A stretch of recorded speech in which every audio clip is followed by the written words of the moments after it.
I grew up in the Delta, in a part of the world that literally is a food desert. So I just grew up sort of seeing that problem but not really knowing what to do with it.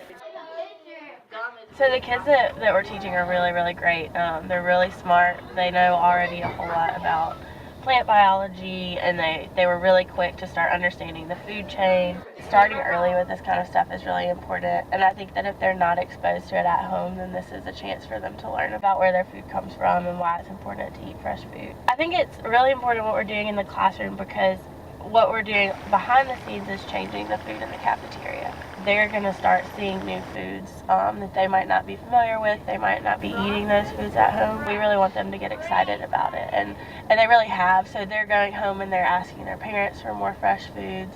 They're asking for more fresh foods in the cafeteria already, and they're talking to their classmates about it. So I got interested in food through sort of thinking about it through a health perspective and thinking about how the food you're eating affects your health outcomes.